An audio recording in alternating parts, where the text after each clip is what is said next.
Hello developers and welcome to this brand new channel.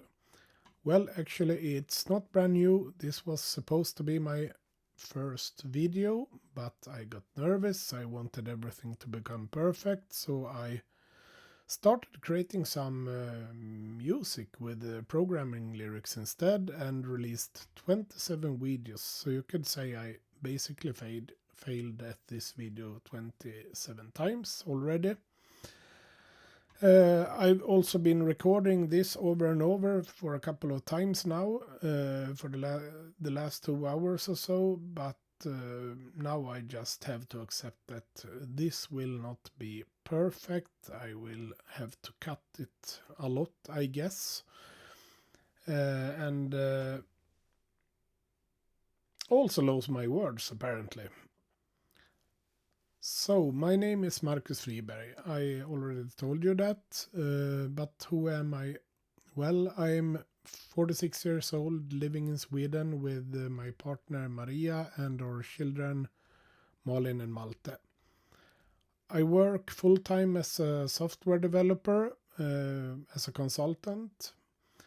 Right now I am teaching students who are studying to become .NET developers. I've been teaching Java student previously, and I'm losing my word again. Well,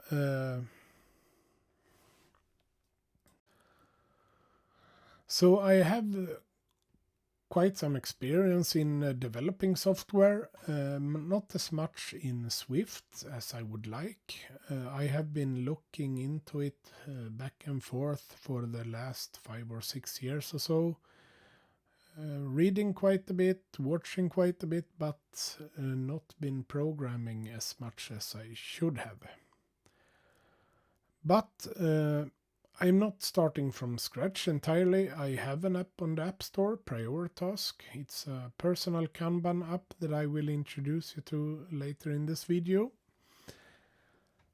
But why am I creating this channel? Well, I want to document my journey for myself, of course, and I also think I want to share it, my journey, and also my journey as content creator. As you may see from this video, I have a lot to learn, and why not take that journey together? I'm nervous, of course. This is my first time recording a video with myself to put online for everyone to see. But I think we will grow together with it. So, where am I at this moment? Like I said, I have an app on the App Store. I released it in May last year, but I haven't given it as much love and care as I would want to. I kind of released it and almost forgot about it for a while. I made a couple of mistakes. The primary one is asking myself, how would I like to pay for an app? And I was thinking like, if I driving my car somewhere and I feel like having a coffee, I just stop at a gas station, pay like $5 and I have a coffee and I don't think much about it. And certainly no regrets afterwards. So I was thinking, well, if I buy an app, I want to pay upfront and then use it as much as I can. Well, shame on me. That wasn't a good idea because I knew what I get from the app. I made it. I know it's useful and it fills its purpose very nicely. But people don't want to pay $5 for something they don't know that they will like. That's my hard learning from that. I've sold a couple of copies, but I mean, it's like 30 or 40 or something. So I should have put it out with some kind of free trial or something, and then subscription, I guess. That's my first learning as an in-app developer. About that, I consider my journey to start right now, even if I have started developing an app. But I wasn't really fully committed to do this journey then. It was more like, oh, I want to create an app and have an AppStore. Since then, I've been learning quite a lot, especially about how customers want apps to work. They want to be able to try it. I will probably, the first part of these videos that I'm planning to release here will be about turning around my app to, instead of paid upfront, to have some kind of free trial or subscription based versus use it for free nature. I can't see anything right now that I could actually lock behind a paywall and still have it useful, so I will probably start by developing some extra features that are nice to have but not necessary. Maybe also implement some kind of annoying limitation that makes the app useful for free, but that will from time to time have people to have to clear out some old tasks or something, so that there is a reason to go subscription. More features and less annoying. But I have some work to do, and I also have lots of new ideas for apps that I want to make. One thing that came up on X a couple of weeks ago is every indie app developer must have a habit tracker, so I guess I have to start one of those. Thank you, Ivar Meyers, for that idea. He was posting it.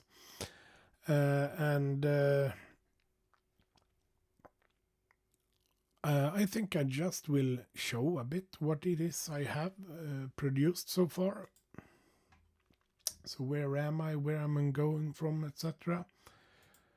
Well, this app here is PrioriTask. I have present myself, I think. I have mentioned why I'm starting this channel, and where am I right now? Well, that's what I'm explaining. I will show you PrioriTask here. This is the app. Simple to do app. You can add tasks like this. Hello, developers. And you will be able to make some estimates about how long time it takes to complete this. It will be very low, and it's very important. I put it as a green and I add it here. And it helps with prioritization here by calculating out how much value you get for the time you spend. So this one is started. Everything started going over to doing like a traditional Kanban board. This one is completed. I have presented myself. It's complete. Where am I? Well, I'm telling you now, so it's not really complete. But why this channel? I have said that. And they go over to done. And of course, you have also a backlog. This is like the long-term storage for your tasks. If there is something you know that this must be done, but maybe not this week or today or something, you store it in the backlog. And when you are planning your work for your day or for your week or how often you choose to plan, there is no such as fixed sprint length or something in this app. You just plan it from backlog to do, and this is what you keep an eye out on during the day or the week or how often you choose to plan. So this is basically what I have now. Personal Kanban is the way I look at it. It reminds a lot of methodologies like Scrum, but it has no sprint mechanics built in. It's like do it in the pace you want to. If it's per day or week or month, depends a lot maybe on what kind of tasks you store. One of the key points I have been working with all the time is that it should be fast to use. I don't want to produce a less good version of any of the current tools used for Scrum or Kanban. I want this one to be fast and easy so that you actually use it. So if you want to create a task, I mean, there's one field that is mandatory, and that's title. Hello, and you could basically just add it to backlog. Then it goes in for some kind of medium priority, but if you want to have help prioritizing, then there's 2 extra clicks that need to be done. But rate time to complete, well, this is something that is very slow, high time to complete, and it's really not necessary. It's not much value, but it needs to be done. Add to backlog, and if we look here, it should be quite far down. Hello, last even. And you can swipe to delete and swipe to move it to do and so on. You have some help sections explaining for those not familiar with agile methods. This is like a mix of Scrum and Kanban, so I have some help explaining how to best use this app and so on. There's also reminders, so you can have a reminder when it's time for you to plan tasks. You can choose what days you want it and at what time. And you can have a reminder. I use it in the evening, every evening. Check if there is something started but not completed. You get achievements for completing your first task, first 5. If you are continuously completing, let's say, 3 tasks a day for a week, you get another achievement. And that's basically what I have now. Also some kind of features to wipe old data here. But there is some work to be done, and I will be sharing much of that work. I am planning to stream a bit when I'm getting more used to OBS Studio and everything related to this content creating. I will have live streams coding. If it's late night, weekends or mornings, that is yet to be revealed, but I am planning on streams. So this is basically where I am now in my process. And we can see here I also have written down SWOT for strengths, weaknesses, opportunities and threats, SWOT analysis. And it's about my journey here. What strengths do I have? What weaknesses? What opportunities and what threats? Well, if we start off with a strength, it's obviously I have some experience in coding, quite a lot. At least if you look at how long I have been doing this. So that's a strength, of course. It's also a bit of a weakness because I have been touching a lot of different languages and platforms over the years. I am not really an expert in any language. I have good understanding in Java and .NET development. That's where I've been most active the last 2-3 years. I have been looking into Swift. I know the basics. I have done small apps in courses and stuff like that, but I only have released one app, and I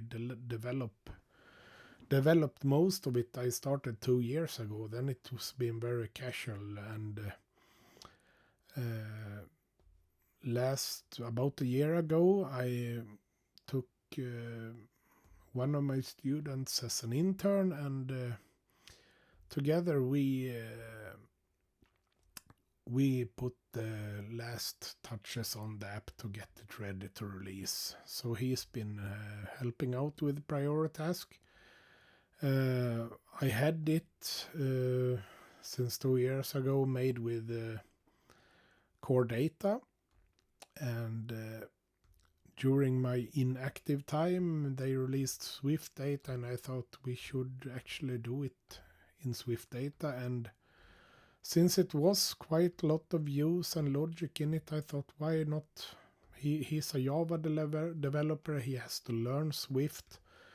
So he got started with 100 Days of Swift UI on Hacking with Swift by Paul Hudson. Great course.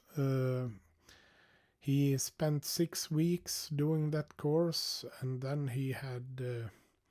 I gave him all the code to my app in the state it was in, and basically said rewrite everything from scratch with Swift data instead. So instead of jumping into an app with lots of source code, which would be hard when you're new to Swift, he could just look at my views, how they look, the logic I had, and so on, and rewrite it from scratch by himself.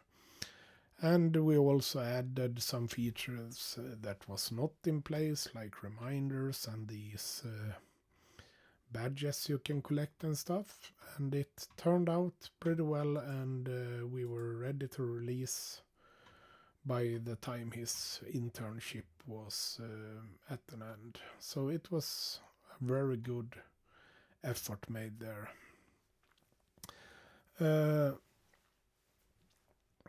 I lost myself again. Well, one of my strengths, I have experience. Weakness, I have been casual with Swift at best. I've been doing some courses by Paul Hudson myself. I've been working on this app, but a long time ago mostly, except from small pieces here and there during the preparation of release.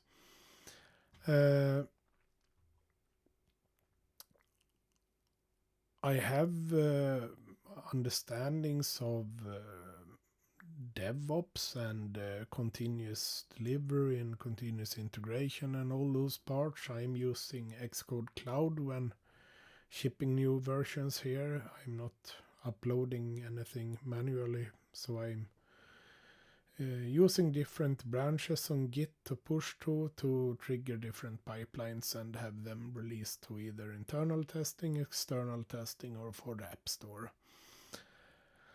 So I got some experience in the field, but in this tech stack I'm using now, I'm a bit rusty, and we will have to grow together. I will use some AI, but I have some policies for myself there that I also tell my students is to don't use any AI generated code I don't fully understand. So I will be using AI to have discussions with, to get suggestions about how to solve a problem, but I won't just copy paste it until I understand it in full. I think doing that might come back and bite me later when I want to scale something.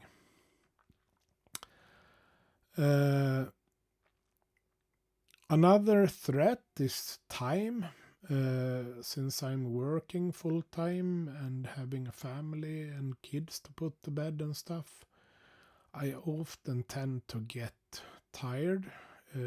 Not maybe so I have to go to sleep. I usually stay up late at night, but my mind it isn't fresh late in the evening, so I have a hard time solving problems and being productive when it's like past 9 o'clock in the evening.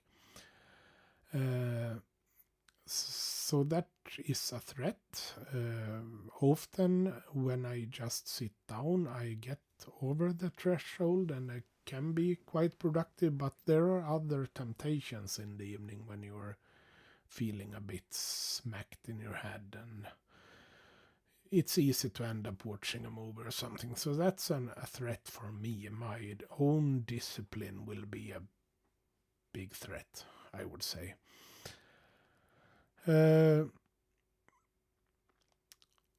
That's pretty much about strength, weaknesses, opportunities, and threat. Opportunities, of course, there are opportunities. This could be an incredible journey and all that. I have been watching other content creators that share their journey.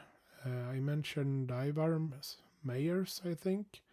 Great channel, great guy, good source of inspiration for me. He's in a little bit of the same situation. He's a freelancer, so he have quite a bit more flexible work hours, I think, maybe than me. But he is also taking this indie developer journey on part-time. And then we have Adam Lythel. I follow him. Not sure about how he pronounced the last name, but I think it is like that. Also a great guy, great source of inspiration. I was complaining about 2 kids. I'm not complaining about them. I love them, of course, but that is something that is maybe at least stopping me from spending as much time as I would like. And also I want to spend time with my kids between, let's say, 5 when I stop work and 8 when they go to bed. Adam has 5 kids, so I shouldn't be feeling sorry for myself there. But he's been doing a great journey. So I have some YouTubers that I follow on my own, of course, as well. But I think there will be a great opportunity in this, sharing, building in public and everything like that. Hopefully I will be able to help people in my situation, people working that maybe want to try this on their part-time. Hopefully also I will be able to share and some insights with value for every one of you. And I think that's about it. So let's say this one is done as well. Why not use the app that you will see a lot of when we are recording this.